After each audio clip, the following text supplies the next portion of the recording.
Amém. Gente, nossa conferência tem o tema? Fala.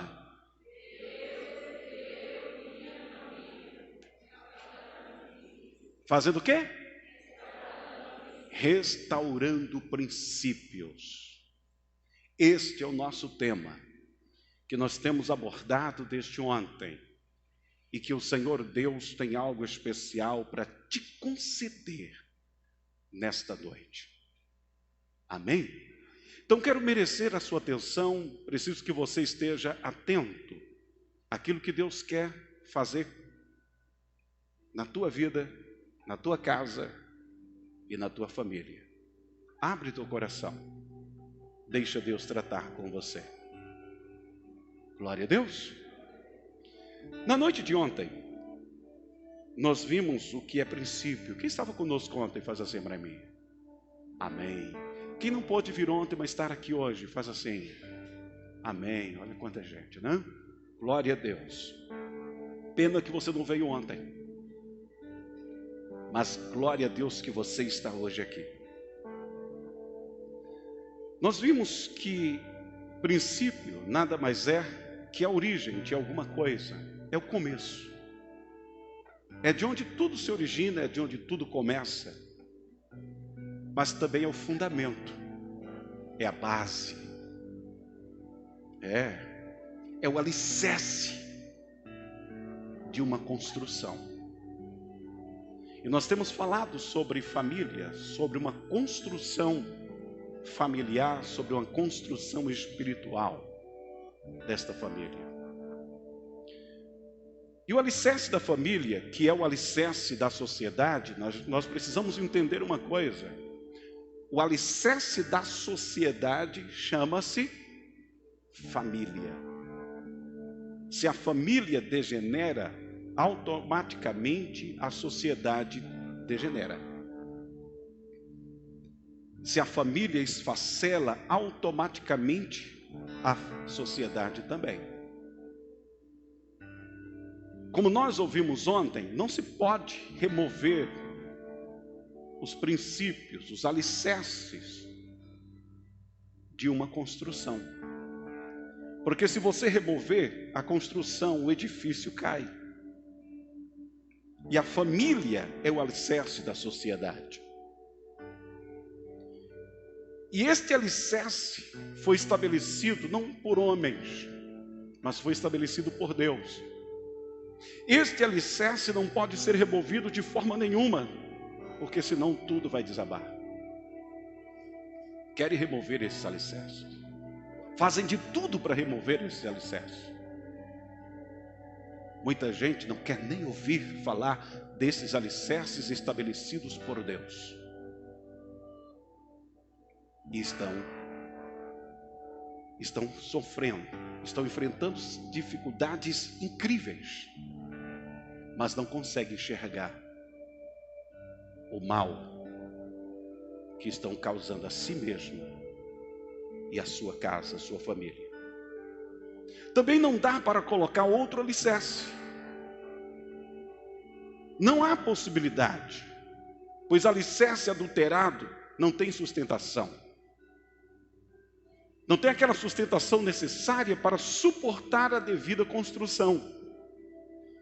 Tem que ser o alicerce adequado.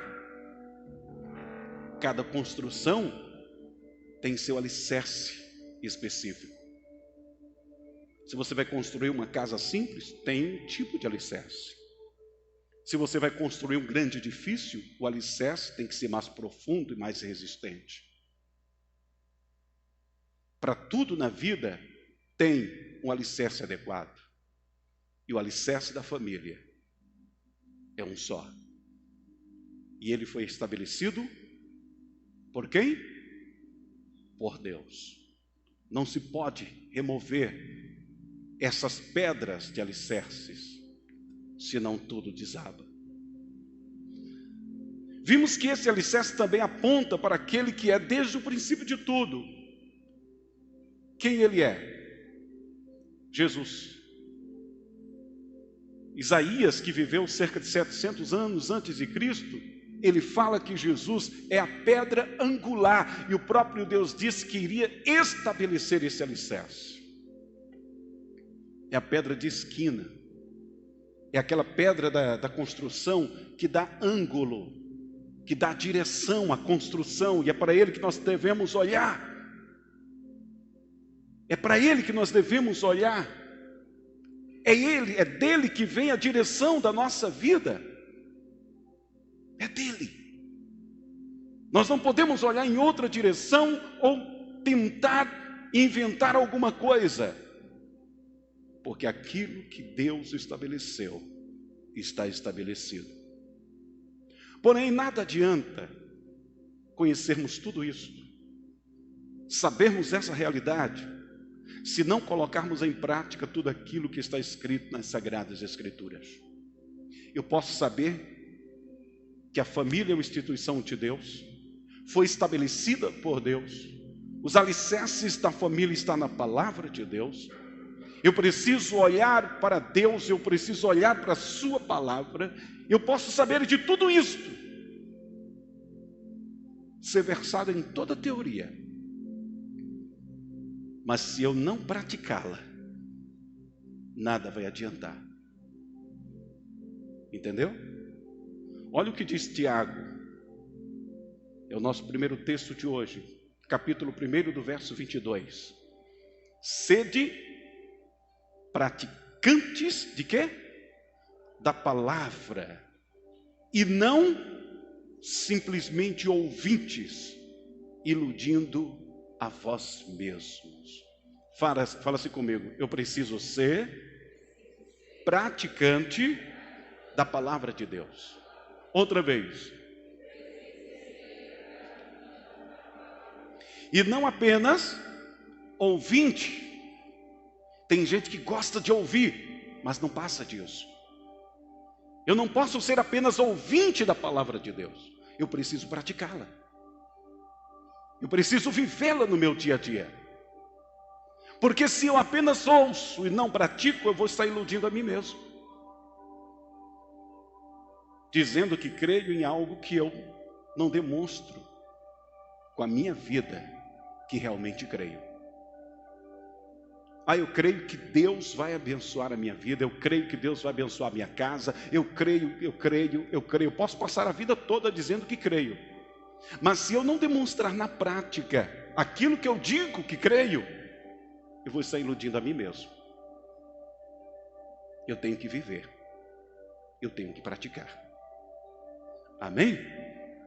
Então nós já sabemos que não adianta apenas você ouvir, não adianta apenas você saber o caminho, você tem que andar por ele.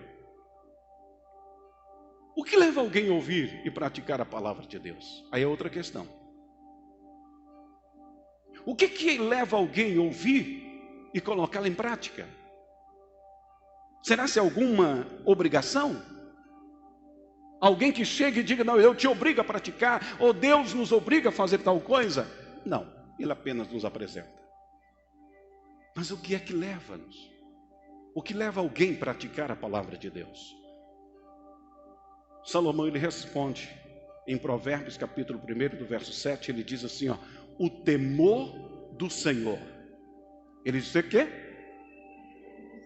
O temor do Senhor é o princípio do conhecimento, mas os insensatos desprezam.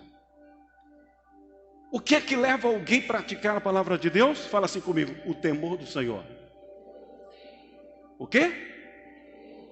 O temor. Alguém só decide viver o que a palavra de Deus ensina se ele de fato teme a Deus. Teme. Ou seja, temor é o mesmo que respeito, reconhecimento de quem de fato Deus é e o que Ele estabeleceu. Enquanto não há esta consciência, enquanto eu não me conscientizo de que se eu viver o que a palavra de Deus ensina, essa prática da palavra vai mudar a minha vida e irá me fazer alcançar a bênção de Deus, não apenas dizendo que tenho fé, mas provando esta fé na prática, se enquanto eu não me conscientizar e não ter este respeito profundo para com Deus, eu não irei praticar aquilo que eu escuto. Eu vou viver a minha vida. Muitas vezes vou estar na igreja, vou ler a Bíblia, vou cantar hinos, vou fazer muitos rituais religiosos, vou obedecer muitas tradições religiosas, e muitas vezes vou fazer algumas orações que me ensinaram a fazer, mas se eu não me conscientizar de que eu preciso viver essa palavra, eu não a viverei. E se eu não vivê-la, não verei o manifestar de Deus na minha vida. Amém? Amém? Ou seja, quem teme a Deus, busca conhecê-lo. E não cria invenções. Hoje nós vemos muitas pessoas, em nome do cristianismo, em nome de fé, criando muitas invenções para ser abençoado. Gente, nós não precisamos criar invenção nenhuma. O que nós precisamos é praticar o que está escrito na palavra de Deus. Só isso já basta. Só isso já é o suficiente. Basta você aprender, e aquilo que você vai aprendendo, aquilo que você vai descobrindo da palavra de Deus, você vai colocando em prática. Assim você vai estar demonstrando a sua fé para com Deus. Você não vai estar iludindo a si mesmo, e Deus vai estar se agradando de você e abençoando a sua vida. Amém? Amém? Mas é claro que muita gente quer alguns atalhos, né? Cria algumas invenções para tentar fazer um caminho mais curto e acaba todo enrolado, frustrado, decepcionado. E o que nós vemos hoje são pessoas boas, honestas, frustradas com a fé cristã. Porque tentaram criar invenções e se frustraram. O que eu preciso fazer é o quê? Me conscientizar que eu preciso viver o que a palavra de Deus ensina. Aleluia! Quando falta o temor, passa-se a ignorar tudo que ele estabeleceu em sua palavra. Perceba que o texto diz que aqueles que desprezam o conhecimento de Deus é insensato. E o insensato é aquele que é um desajuizado, ou no mínimo, imprudente. Uma pessoa insensata, ela não tem juízo, ou no mínimo ela é uma pessoa imprudente, que faz as coisas sem pensar nas suas consequências. Vive de qualquer forma. Então, como diz o texto, o temor do Senhor nos leva ao conhecimento. Mas aquele que não tem juízo, que é imprudente, despreza tudo isso. Diante disso, preciso entender as ordens das coisas para poder ser alcançado pela graça de Deus. Preciso temer a Deus, me conscientizar que eu preciso conhecer a Deus e preciso entender as ordens das coisas. Por isso nós colocamos aqui a ordem: Deus, eu e minha família. Fala, Deus e minha família. Porque primeiro vem Deus. Fala, Deus é primeiro. Por quê? Porque Ele é a origem de tudo. E é para Ele que devemos nos voltar se queremos ser abençoados. Fala, Ele é a origem. Oi, fala. A origem, o começo, o princípio de todas as coisas. Então, se você quer que as coisas comecem a funcionar na sua vida, você tem que se voltar para Ele. Você tem que olhar para Deus. E olhar para Deus e olhar para a sua palavra. É procurar conhecê-lo. Segundo, eu. Fala, eu. Fala, primeiro Deus, depois eu. Por que eu? Você pode perguntar.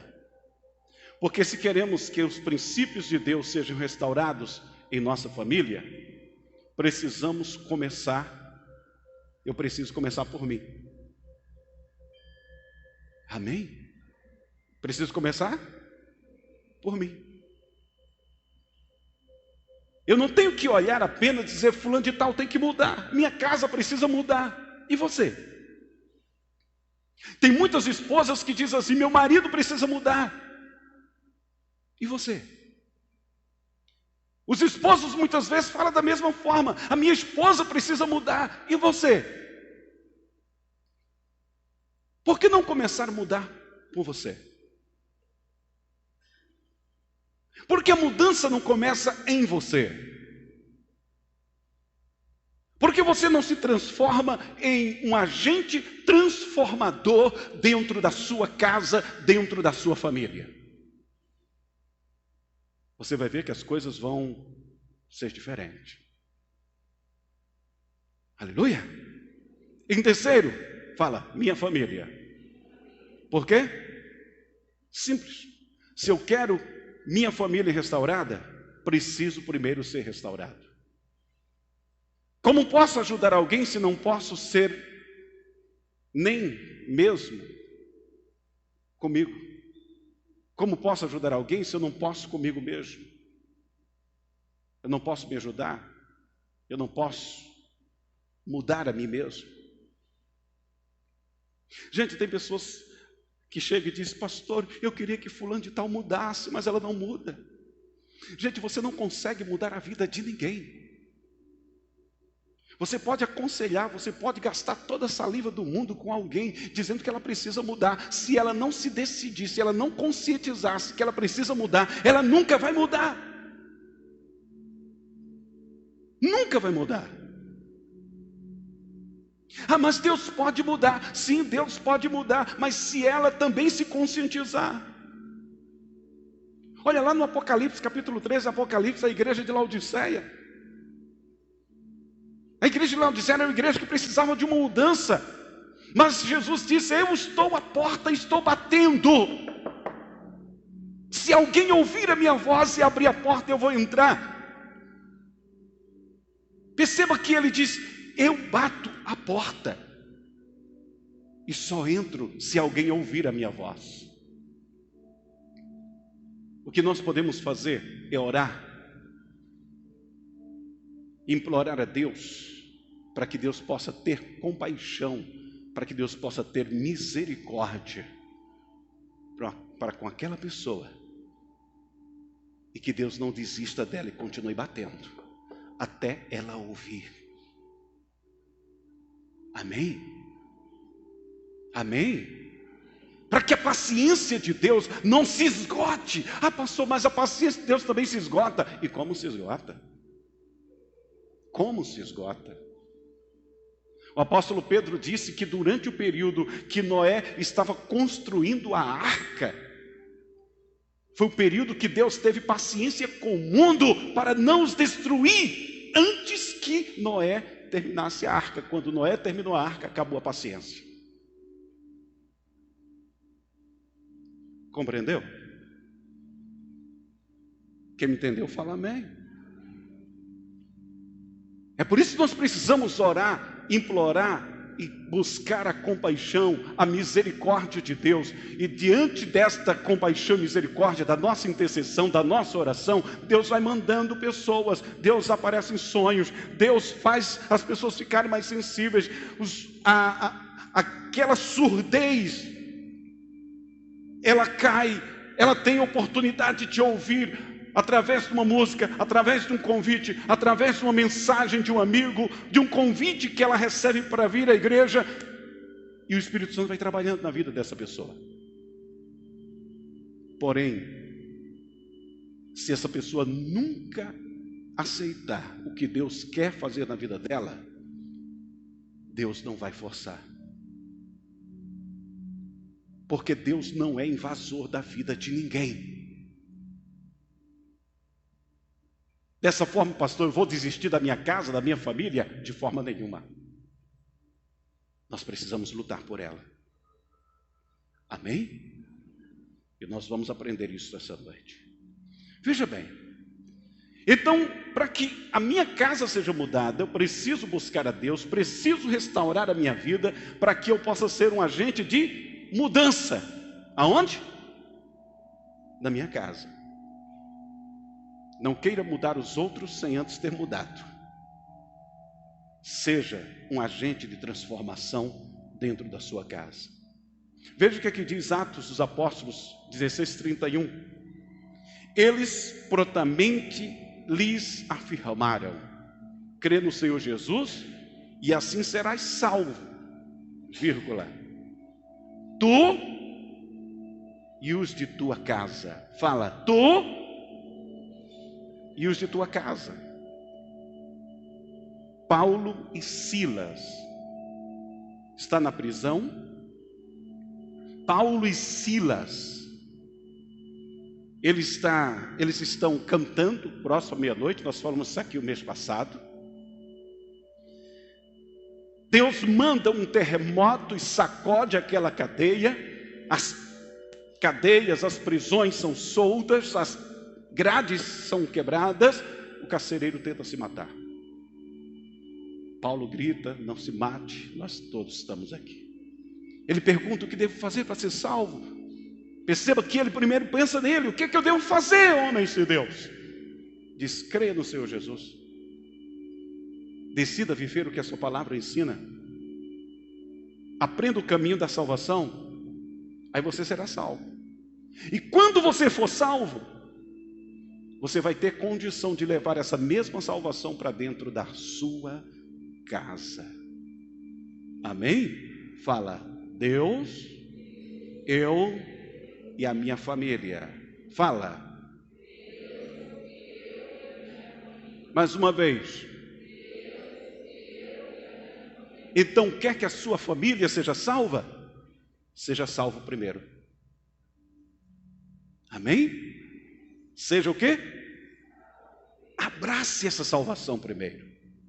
Se queremos ver a nossa casa estruturada na graça de Deus, precisamos primeiro buscarmos restaurar os princípios de Deus em nossa vida. Não tente fazer alguma coisa sem antes ser um agente transformador. Vejamos um exemplo aqui, e exemplo a ser seguido. Hebreus 11:7. Olha o que diz o escritor aos Hebreus. Pela fé, Noé, quando divinamente orientado acerca dos acontecimentos que ainda não podiam ser vistos, movido por santo temor, construiu uma arca a fim de salvar sua família. Por intermédio da fé, ele condenou o mundo e tornou-se herdeiro da justiça que vem da fé. Amém? Presta atenção uma coisa aqui. Veja que o escritor aos Hebreus diz que Noé foi divinamente orientado sobre acontecimentos que ainda não se podia ver. E por causa disso, ele foi movido por santo temor a construir uma arca a fim de salvar sua família. Naquele tempo, ele viu Deus falar com ele. Ele temeu a Deus, procurou fazer conforme tudo que o Senhor tinha orientado, mesmo que isso fosse contra tudo que era pregado pela sociedade daquela época. Gente, não se via sinais de chuva e de dilúvio. Noé morava distante do mar. O que Noé estava falando para as pessoas e o que Noé estava vivendo, aos olhos de todo mundo, era loucura. Quando nós falamos hoje da palavra de Deus, a salvação por Jesus Cristo, tem muita gente que chama de doido, de louco. Isso é loucura. Eu imagino Noé falando do que iria acontecer e as pessoas zombando dele. Isso durante 100 anos. Ele recebeu a mensagem, tinha 500 anos. e ele terminou a arca, tinha 600 anos. E quando ele termina a arca, que ele entra na arca com a sua família, foi que o dilúvio veio. Este tempo é o que Pedro fala que é o tempo da paciência de Deus para com aquele povo. Que Deus se segurou, foi paciente para não destruir, enquanto Noé não preparasse a arca para salvar a si e a sua casa, a sua família. Isso era loucura. Agora, gente, andar com Deus é andar na contramão do mundo. Fala, andar com Deus é andar na contramão do mundo. É você fazer tudo que o mundo diz que não concorda. Aquilo que a televisão diz que não concorda. Aquilo que a internet diz que não concorda. Que a filosofia humana diz que não concorda. Não, não é desse jeito, é de outra forma. Então andar com Deus é você fazer tudo o contrário que o mundo está seguindo. O mundo está seguindo uma direção, você está seguindo em outra, porque você não segue o caminho do mundo. O salmista, no Salmo 1, ele diz, feliz é aquele que não segue o caminho do mundo. Feliz é aquele que não segue o caminho do mundo. Amém? Que caminho você está seguindo? Mas foi isso que levou salvação para a família de Noé. Perceba o que diz o texto a seguir. Gênesis 6:5. O Senhor viu que a perversidade do homem tinha aumentado na terra e que toda a inclinação dos pensamentos do seu coração era sempre e somente para o mal. A inclinação do coração do homem era sempre e somente para o mal. Então o Senhor arrependeu-se de ter feito o homem sobre a terra, e isso cortou-lhe o coração. Disse o Senhor: farei desaparecer da face da terra o homem que criei, os homens e também os animais grandes, os animais pequenos e as aves do céu. Arrependo-me de havê-los feito. A Noé, porém, o Senhor mostrou benevolência. Esta é a história da família de Noé.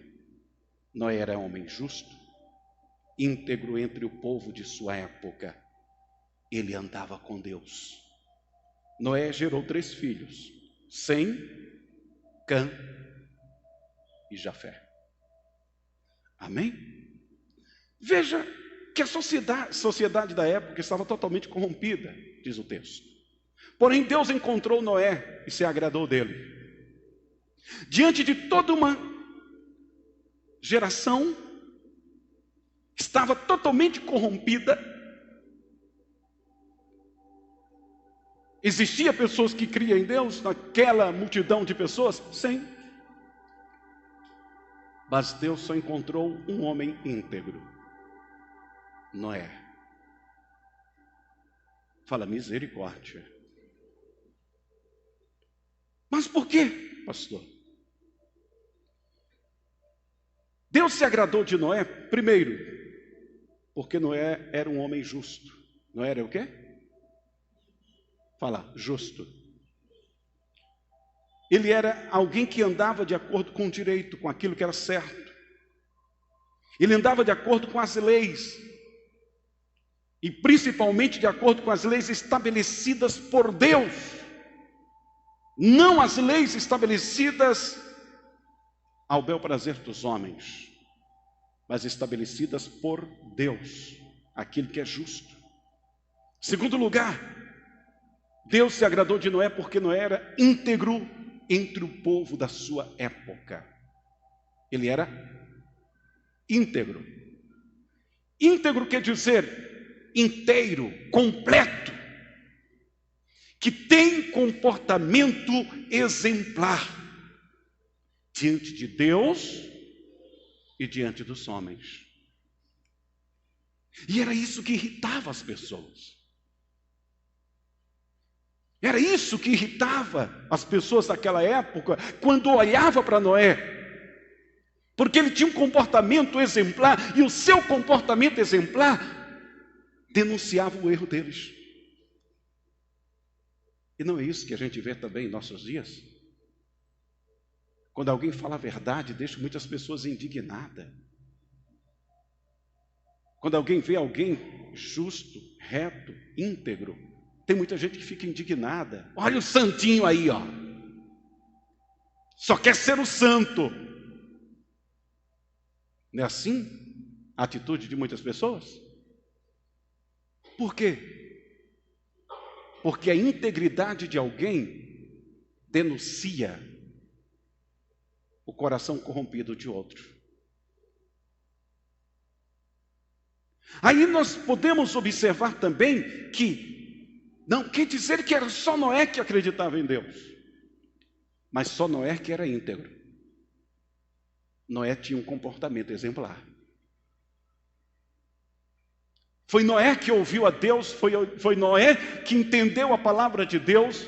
E interessante que Deus falou com Noé, Noé pregou para aquele povo, mas na hora que Deus falou com Noé, disse: Noé, construa a arca para você, para sua esposa, para os seus filhos e para suas noras. Por quê? Porque Deus sabia que durante aquele período de 100 anos, ninguém ia dar ouvidos a Noé. Compreendeu? Quem me entendeu, fala amém. Em terceiro lugar, Deus se agradou de Noé porque Noé andava com Deus. Noé fazia o quê? Andar com Deus, pastor, o que é? Andar com Deus é seguir as leis e decretos estabelecidos por Deus. É você olhar para Deus e ver para onde Ele está indo e seguir os seus passos. Não é aquela questão que muita gente diz, que Deus te acompanhe. Deus não me acompanha, nem acompanha você. Nós é que temos que acompanhá-lo. Porque você acompanha alguém que vai na frente. Já imaginou se Deus fosse te seguir para onde você vai? Que enrascada ele ia se meter? Mas olha o que diz João 8,12. O que é que Jesus fala? Falando novamente ao povo, disse Jesus: eu sou a luz do mundo. Aquele que me segue não andará em trevas, mas terá a luz da vida. Quem é que tem que seguir quem? Fala, eu é que tenho que seguir Jesus. Se eu sigo Jesus, eu vou estar seguindo a luz, vou estar sabendo para onde estou indo. Era isso que Noé entendia. Eu preciso andar com Deus, eu preciso saber a vontade de Deus. Para fazer a vontade de Deus, eu preciso estar onde Deus está. Eu posso entrar onde Deus pode entrar. Onde Deus não pode entrar, eu não entro. Amém?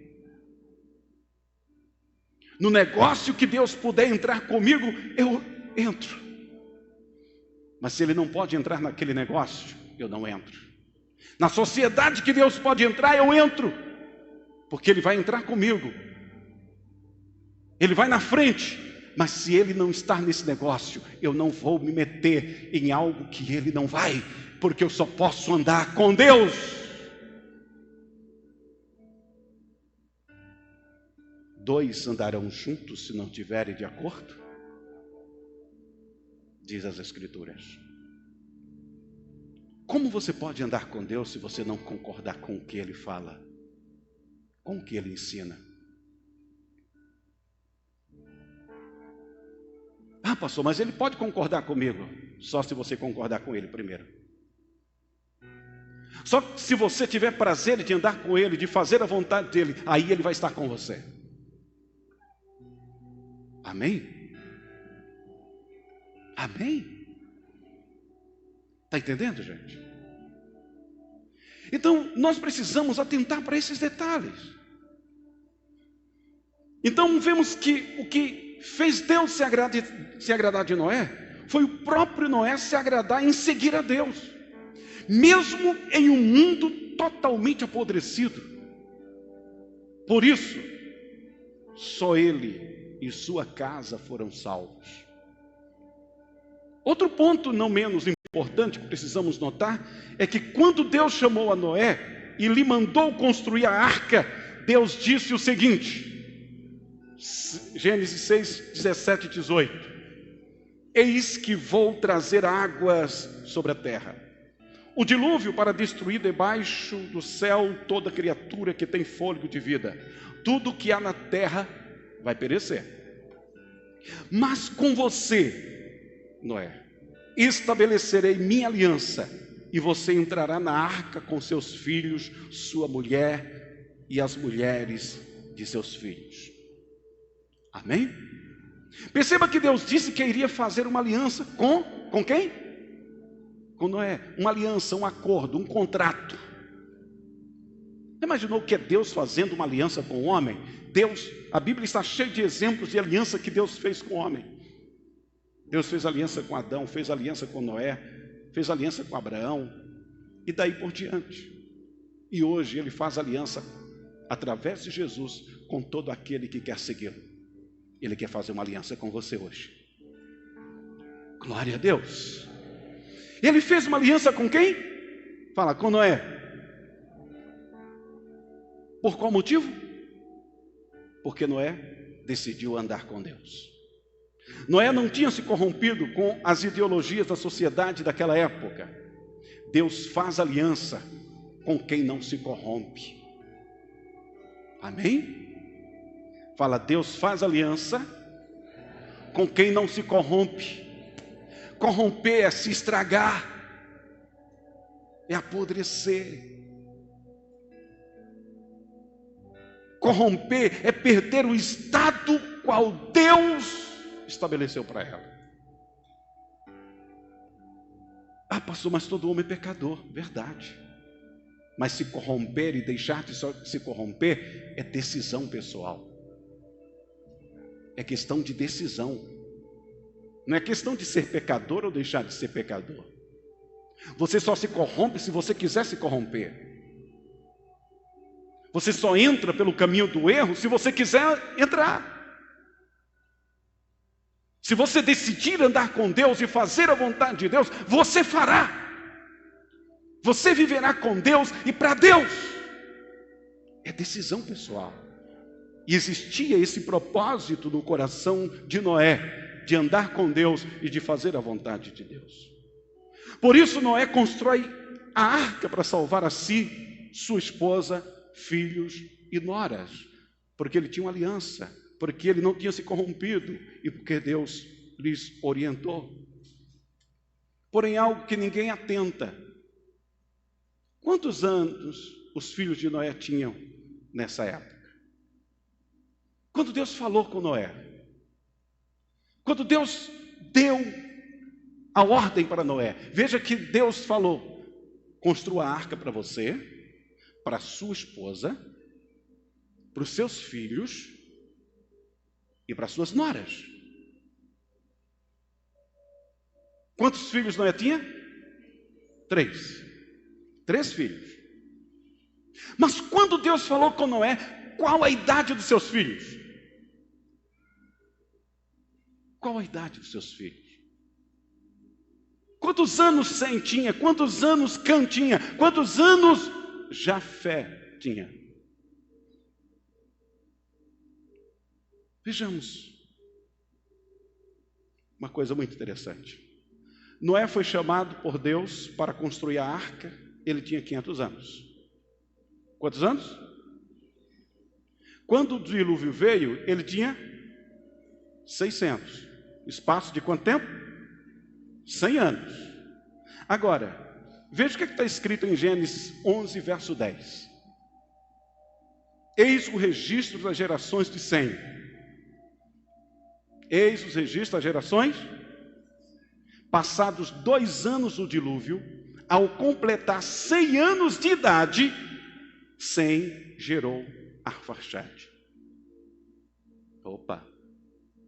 Interessante isso, né? Quanto tempo durou a construção da arca? 100 anos. É importante a gente notar aqui para a gente entender o que estava no coração de Noé. E o que agradou Deus no coração de Noé. Sem é o filho mais velho de Noé. É o primeiro filho. É o primogênito. Então, quando o dilúvio veio, e quando ele teve o seu primeiro filho, 2 anos depois que acabou o dilúvio, e ele estava com 100 anos, isso quer dizer o quê? Que o primeiro filho de Noé, no mínimo, não dá para entender, não dá para saber a idade exata de nenhum deles, mas que diante disso aqui, dá para que a gente possa ter uma ideia, que no mínimo, Sem era um bebê. Concorda? Sim ou não? Concorda? Se tinha passado o dilúvio, 2 anos depois do dilúvio, isso quer dizer que Noé já estava com o quê? Com 602 anos. E Sem estava com quantos anos? Com 100. E chega ali o primeiro filho. Agora, gente, Deus fala que Noé deveria construir a arca para ele, sua esposa, seus filhos e noras. Fala, para ele, esposa, filhos e noras. Filhos e noras. A família de Noé ainda estava em formação. E Deus já está falando de quem? Das noras. Das noras de Noé. E o que é que Deus faz? O que Noé faz? Aí a gente volta para Hebreus 11:7. Pela fé, como? Perceba que Noé precisou de fé para construir a arca, distante, acreditar que o dilúvio viria, e ainda mais acreditar que a arca seria não apenas para ele, mas para ele, para sua esposa, para os seus filhos e noras. Amém? Então diz o quê? Pela fé, quando divinamente orientado acerca dos acontecimentos que ainda não podiam ser vistos, movido por santo temor, santo temor, respeito profundo, confiança que a palavra de Deus não cai por terra. Sabendo que aquilo que Deus fala não volta atrás, mesmo que pareça demorado.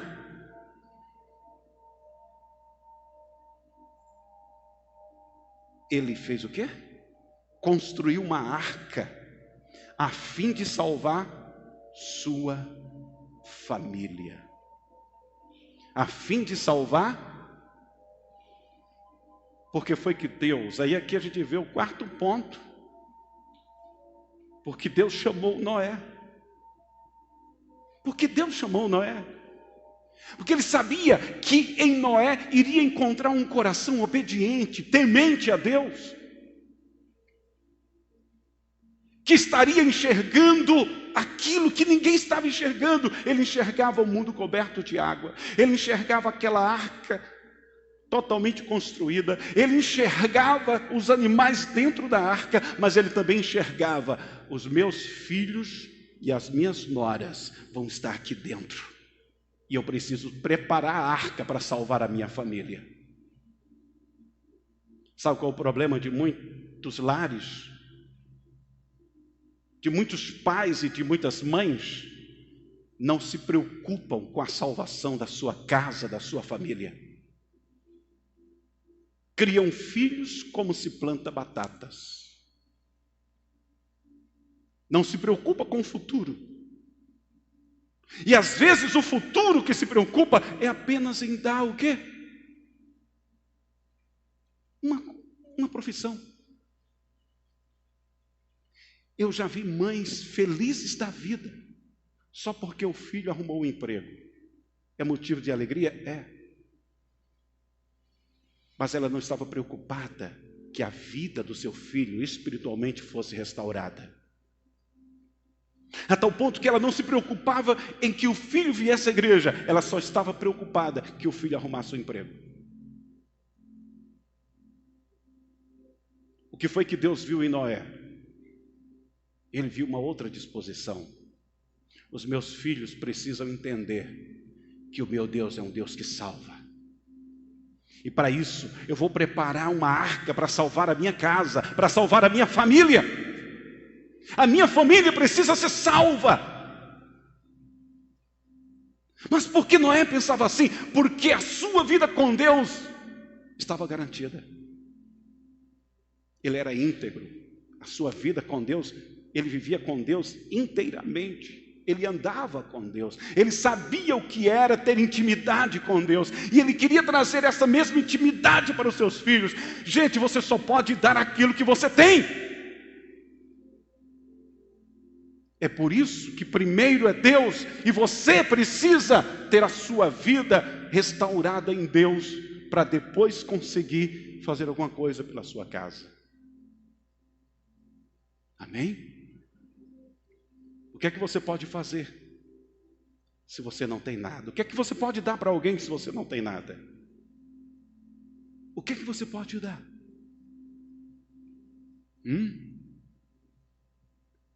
Tem muitas pessoas que ficam preocupadas com a herança financeira que os pais lhes deixam. Tem muitos pais que morrem e não deixam nada a não ser, muitas vezes, muito mau nome.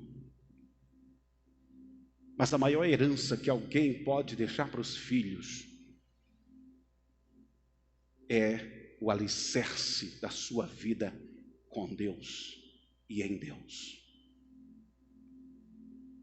Esses alicerces, gente, esses princípios basilares da vida não podem ser removidos. Porque se você vai bem com Deus, você pode ir bem em todas as outras áreas da vida. Se está bem com Deus, você vai estar bem na sua casa, quando você formar uma família. Você vai estar bem no seu trabalho. Você vai prosperar em outras áreas, porque Deus é o seu alicerce. Mas se as coisas não estão bem com Deus, o que é que pode ir bem? Se as coisas com Deus não estão bem? Me fala. Você pode me dizer? Ou seja, Noé, Deus chamou Noé porque ele tinha sua vida restaurada. Então você quer ser um instrumento de Deus para abençoar alguém, para abençoar a sua casa, para abençoar a sua família? Primeiro se preocupe com a sua vida com Deus. Meu Deus, o que é que o Senhor quer que eu faça? Ande com Deus. Viva com Deus. E você vai ver que após você, a sua família, mais cedo ou mais tarde, vai começar a olhar para você e vai seguir também os seus passos. É na presença de Deus, é você aprendendo a andar com Deus, que você aprende também a orar, clamar, interceder. O carcereiro, quando ele entendeu isto, o que foi que ele fez? Vou chamar minha família. Você observa direitinho no texto, dá para perceber o que parece que o carcereiro morava perto da carceragem. Que foi trouxe a sua família. Paulo e Silas pregou para eles. E depois o texto diz o seguinte: e o carcereiro, ainda naquela madrugada, os levou para sua casa. Lavou os seus vergões, lhes preparou uma janta, uma refeição pela madrugada, e eles foram batizados. Mas tudo começou por um. Ele decidiu andar com Deus, restaurar os princípios de Deus na sua vida e na sua casa. E aquilo que estava errado foi consertado. O que você tem feito para restaurar os princípios? Ah, pastor, não tem nada errado não. Comigo está tudo bem. É verdade? Você já examinou as Escrituras Sagradas? Você já confrontou a sua vida com as Sagradas Escrituras? Você já confrontou a sua vida, a sua casa, com o que está escrito na Palavra de Deus, com aquilo que Deus quer para você? Você já fez isso? No dia que você fizer, você vai encontrar muita pedra solta, que precisa ser ajustada, senão a casa vai cair. Compreendeu? Precisa da argamassa do Espírito Santo para poder deixar tudo ajustadinho. Amém? Amém? E a gente conclui aqui. Quem não deixa que os princípios de Deus em sua vida sejam removidos ou corrompidos, pode contar com a graça de Deus, pois Deus está à procura de pessoas que queiram andar com Ele neste mundo. Será se Ele pode encontrar essa pessoa hoje aqui? Que quer andar com Ele? Que quer ser instrumento de bênção neste mundo? Família abençoada é família que tem seus princípios restaurados. Não está olhando para o mundo para aprender como viver. Olha para a Bíblia, olha para a Palavra de Deus, olha para Jesus. Família abençoada olha para Cristo, olha para aquilo que a Palavra de Deus ensina, não para aquilo que a televisão ensina, mas para o que a Bíblia Sagrada ensina, que está mais do que comprovado que funciona, mais que comprovado que funciona. Porém, se queremos que nossa família seja restaurada, esta restauração precisa começar por nós. Fala, precisa começar por mim. Oi? Por você, por mim. Nós temos que chamar essa responsabilidade para nós. Eu preciso conhecer a Deus. Eu preciso andar com Deus, para que Deus possa se fazer presente comigo, na minha casa, na minha família, e as coisas possam mudar. Amém? Fique em pé, por favor. Nós estamos aqui para buscarmos o socorro de Deus. Ele está aqui.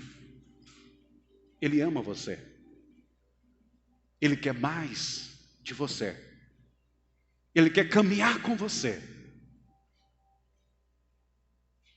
Mas você quer caminhar com Ele? Você quer restaurar esses princípios que pode te fazer viver uma vida de paz, de bênção e de graça? Feche seus olhos, por favor. Nós vamos conversar com o Pai.